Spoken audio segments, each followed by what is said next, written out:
Tuesday morning, around 9.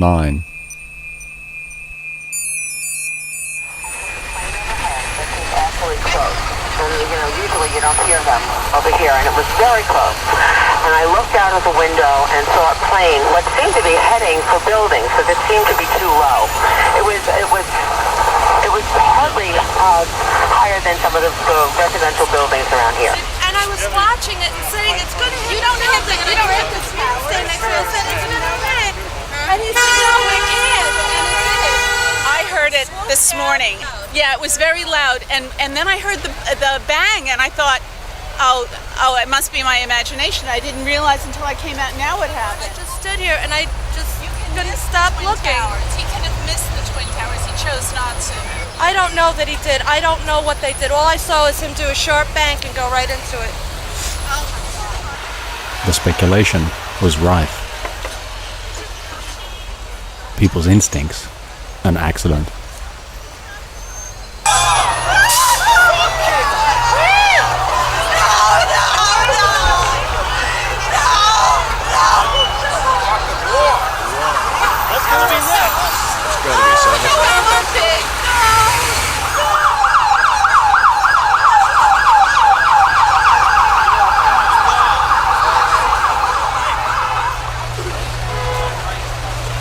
First one, okay, but second was not an accident. They both had to be on purpose.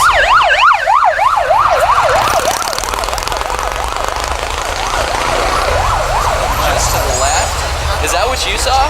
Well, it looked like a plane, and I was like, you know, good God, I was like, another plane's that close, and then, you know, you just saw that fireball, and everyone starts screaming and shit.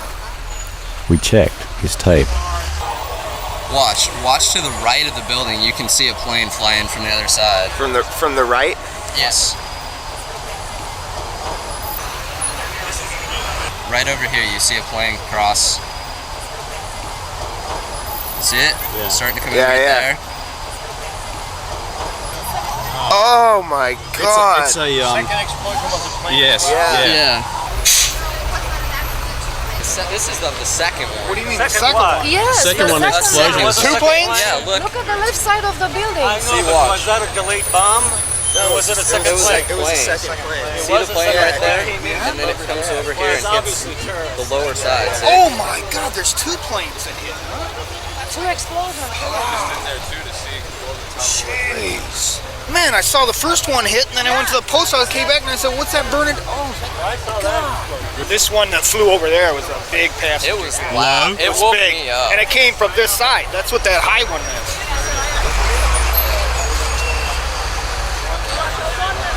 Well, can you imagine being near that plane's being flown into? My friend was down there talking on his cell phone. He's down there in the Wall Street area. He said he saw people jumping out of the windows. Oh no! Yeah. Oh no! Yeah. They're not gonna survive. It's fucking incredible.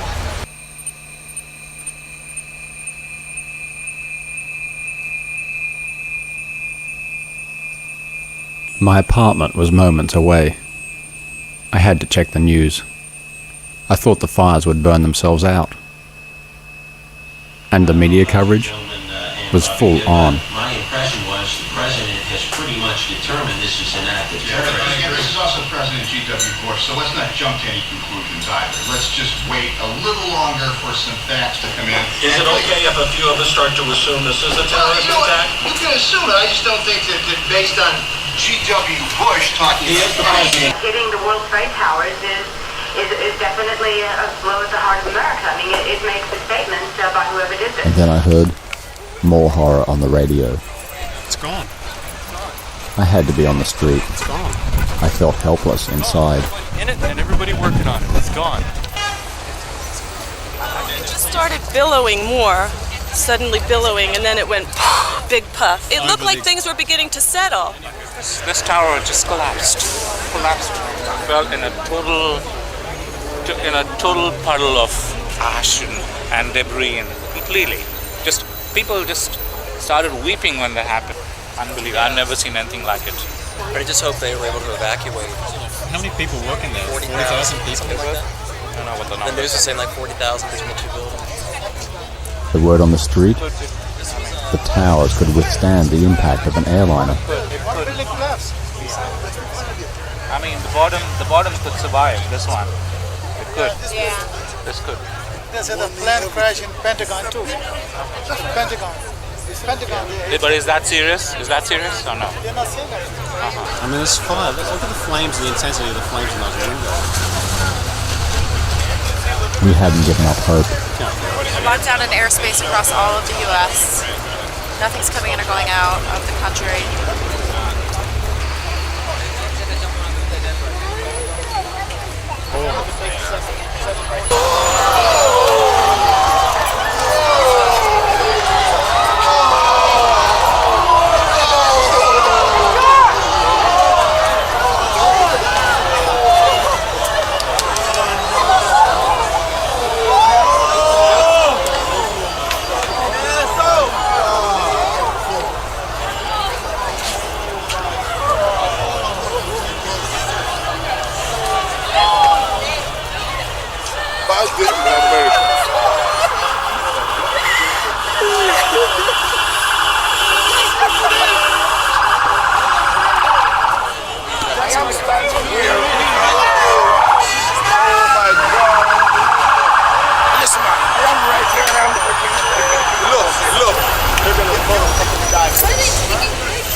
I can't stand getting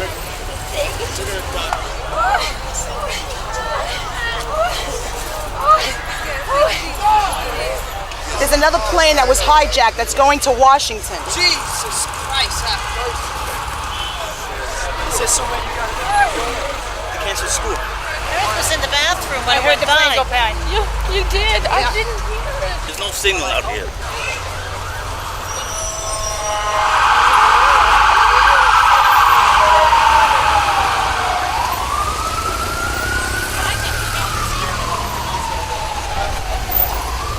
No fat trains? No trains, none.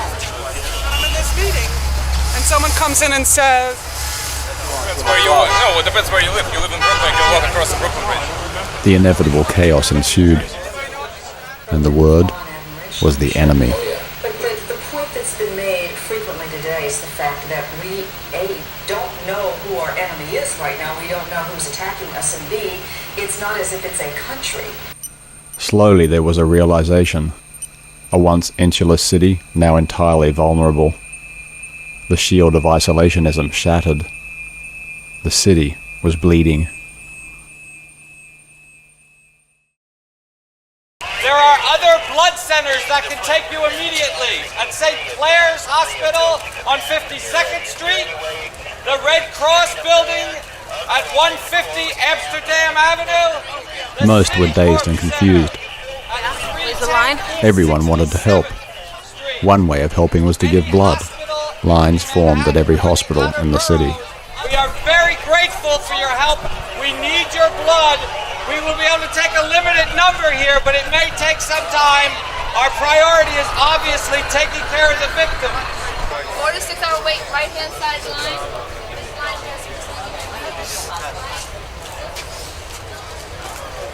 Yeah. Yeah, sign up. You can go in here and when they're putting your names in. And we'll call you back in a day or two. St. Vincent's Hospital in the village, one of the closest trauma centres to the Twin Towers. The staff were waiting outside, and the press were gathering opposite. They were all expecting a stream of victims. None too many arrived. There were few survivors after the towers collapsed. These survivors had walked at least 2 miles from the towers. This area was soon to become known as Ground Zero.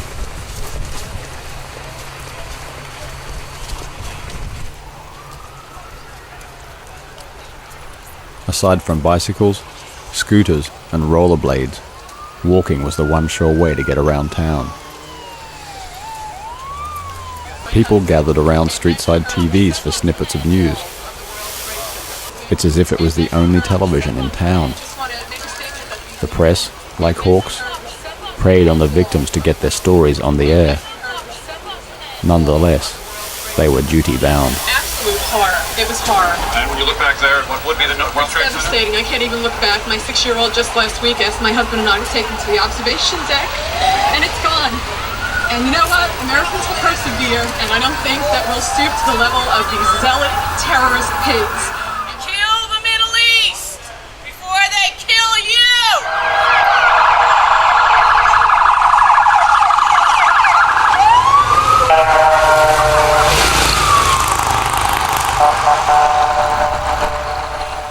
I occasionally glanced at the Empire State Building. I was reassured to see that it was still standing. I feared that the city would have been mortally wounded had it been destroyed. It could have been a target. The backdrop of the clear blue sky sadly contrasted with the devastation downtown. But there it was, standing firm. Once again, the tallest building in the city. A symbol of the city's fortitude, and a symbol of the way of life of millions of Americans.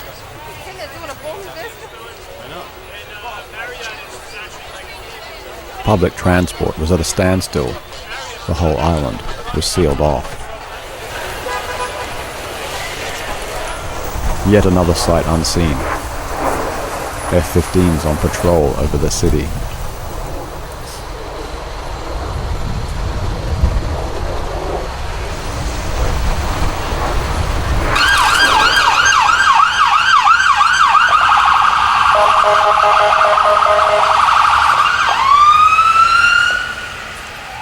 After a vain trek uptown to give blood, I was back in the hood. It was already the afternoon. The shock of the day and the gamut of incomprehensible sights and sounds had completely distorted all sense of time. The vacant avenues, normally jammed with traffic, uncanny. Soon, night fell.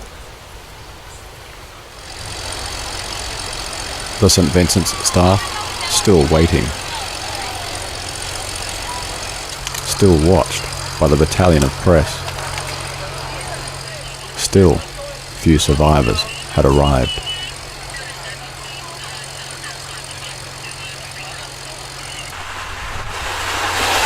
That evening along the West Side Highway, many volunteer services from counties outside of Manhattan lined up to help. Some of these volunteers had traveled for hours to get here, their actions reflecting the will of most.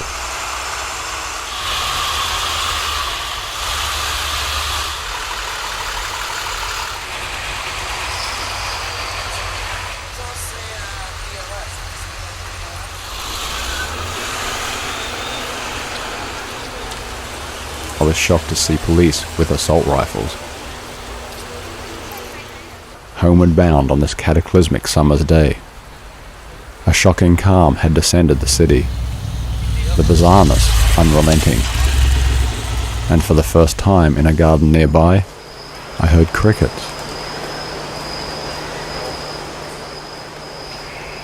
The beautiful calm cloaked the trauma within.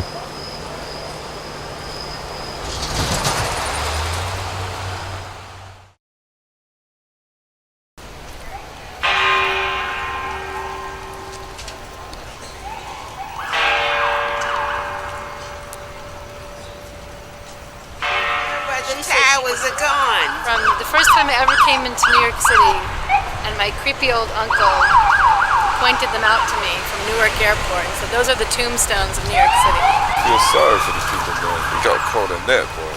Can you imagine? No, they picked up all the body parts yesterday. Well, Pearl Harbor was terrible, but this was worse. This was the worst thing that ever happened to this country. The first thing that occurred to me, because I was in New York when a plane hit the Empire State Building, and I thought it was an accident, you know, a light plane going into it. And I said, well, I have no morbid curiosity. I would read about it later, you know. But then all my friends called me from all over the country. And I came down here, and there are hundreds of people out here. Yeah, it was just incredible. Wednesday, September 12. The resolve of the St. Vincent's staff still evident.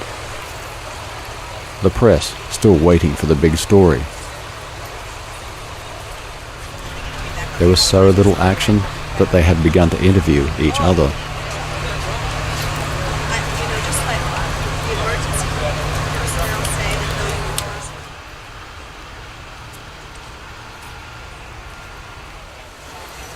Nearby, on 11th Street, hundreds lined up for word of survivors or the missing.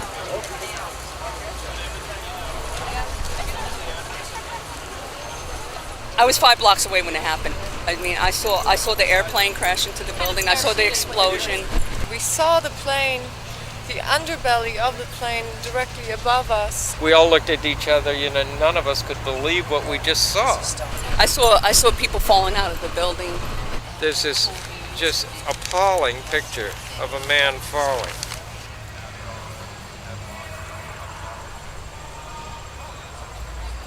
I'm really upset, and it's a shock. You look over here and you don't see it anymore. I saw the plane coming in, and I thought, boy, that's very close to the building. And then it didn't emerge. A fireball emerged, but it took me time for that to register.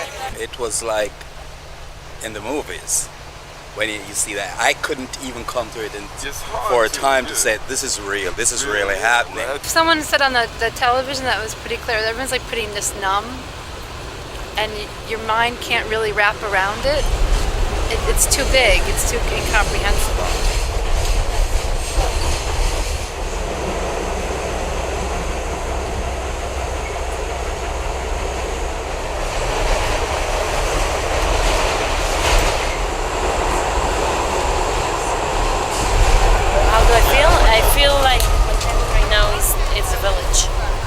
Without these two big buildings. I keep thinking this is not the end. I'm thinking like, is it going to happen again?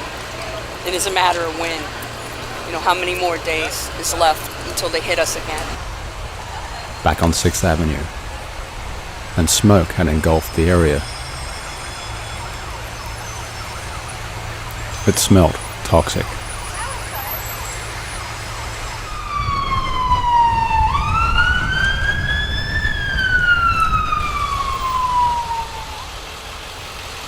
There was a rush on masks.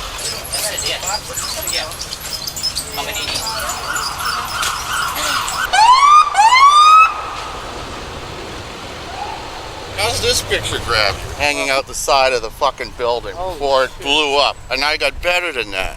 What's that? Right, that's another person. Yeah, I got lots of people.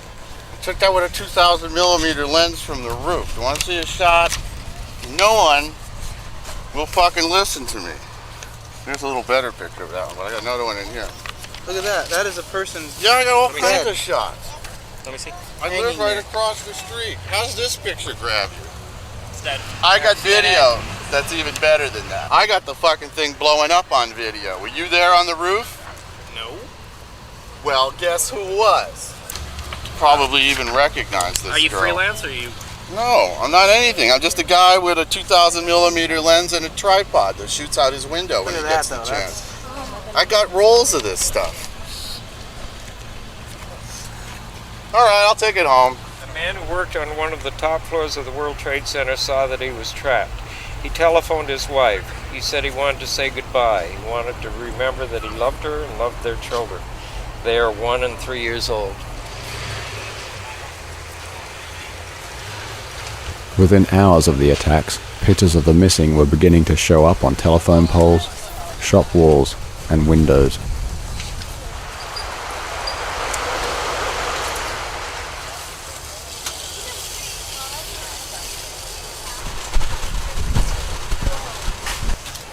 The pictures of the missing were, and still are, a constant reminder of the magnitude of this atrocity.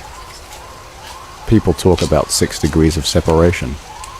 In this city, it's now down to 1 or 2. People are still going to funerals and memorial services. Sympathy cards were sold out. Very, very, very, very upset and sad. It's not the same city. It's just somewhere else. I'm coming from a different country, from Israel, and we experience that all the time. And seeing it here, it's unbelievable because you think, then you wonder where's your home. After the shock wears off, I think people will be more angry, and I think that it'll I think we'll just start rebuilding. I think they're going to handle it really, really well. 35,000 people that came yesterday to donate blood shows you how they're handling it. Candlelit vigils manifested all around town, especially at fire stations.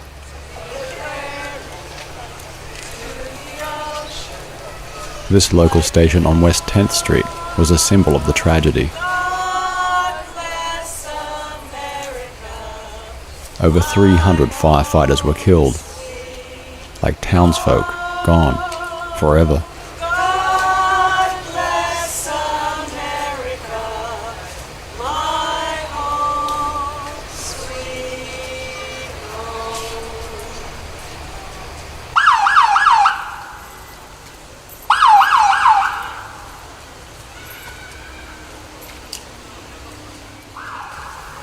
Washington Square, like Union Square, became centers for vigils.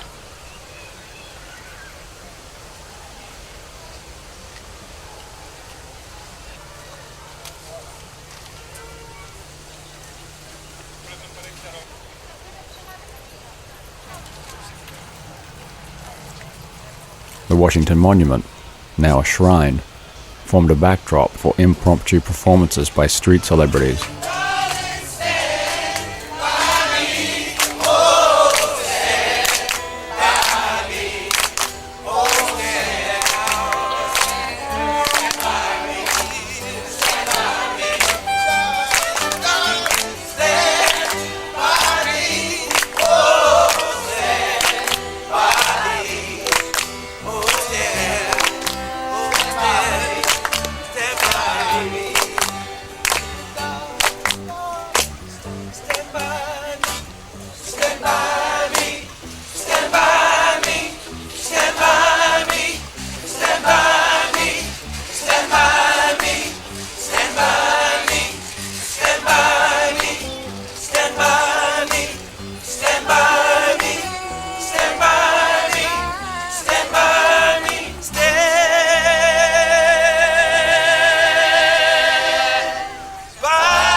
The most troubling is like the reasons why it happened in the first place. I have pretty clear opinions that, you know, the attack happened. It didn't happen out of anywhere. I mean, it's a result of America's foreign policy.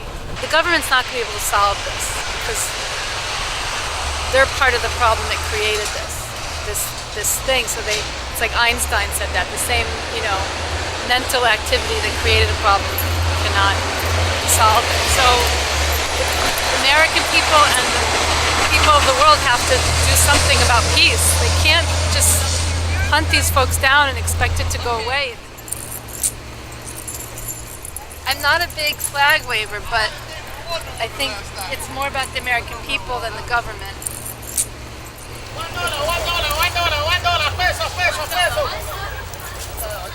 As always, crisis unifies communities and countries.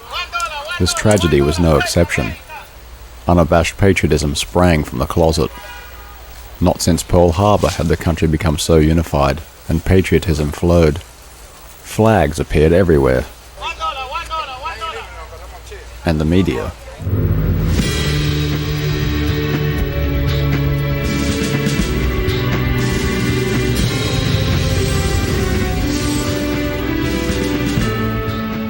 They are the patriotic bandwagon, complete with jingoistic catchphrases to keep the public tuned in. It was astonishing. One network had background graphics that featured a continuous replay of the planes exploding into the towers. And the palette du jour? Red, white and blue. The NBC Peacock had red, white and blue feathers. And the government? The Wild West was revived. Wanted posters of Bin Laden and his posse were officially released. George Bush was talking about smoking them out. I felt like I was watching a movie. The war rhetoric seems untempered, The war glorification appears unadulterated. Is it not possible to have the facts without the embellishments? Is there any humility?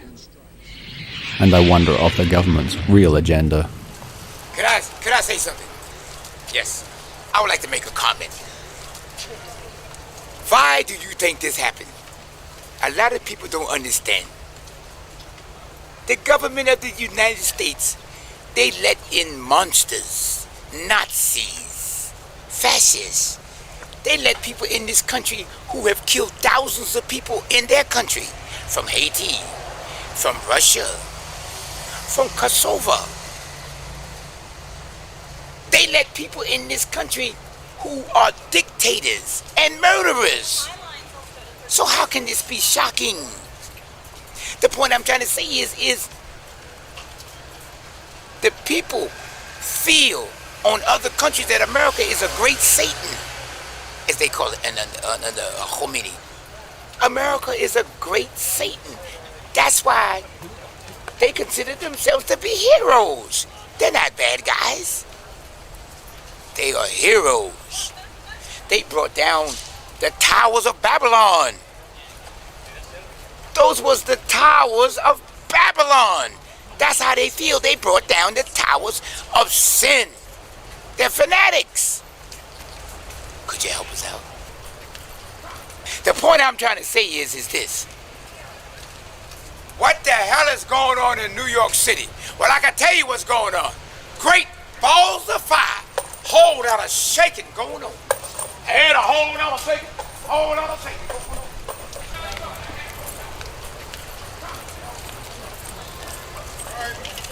All right.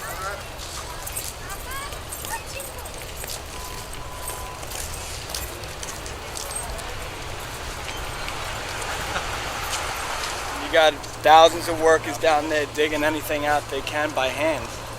You know, that's all anybody's trying to do. That's all they could get in. They got a lot of heavy equipment down there that's trying to get through the rubble, but the fires are still going on. There's no electricity. There's no water.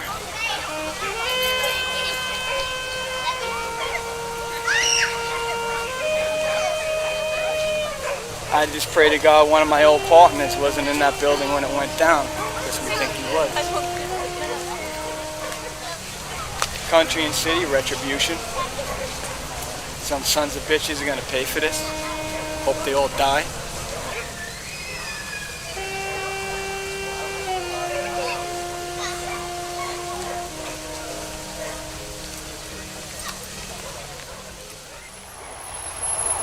A few days later, when George Bush was in town, the fighters circled for hours.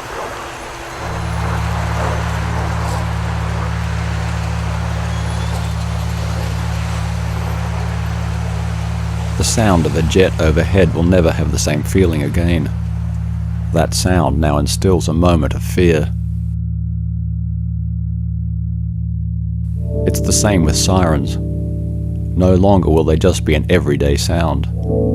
They will be an ever-present reminder of the horrors of that day, and will now conjure up paranoid fears of another terrorist act. Other city sounds can be startling also, but they're relatively harmless compared to a 767 piloted by the new kamikazes. The word kamikaze is derived from the term divine wind.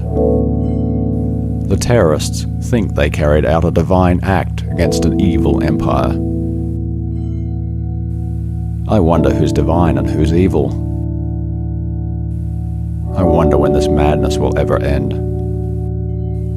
I wonder if the killing will ever stop. In an instant, the world has once more changed forever, and the unthinkable became fact.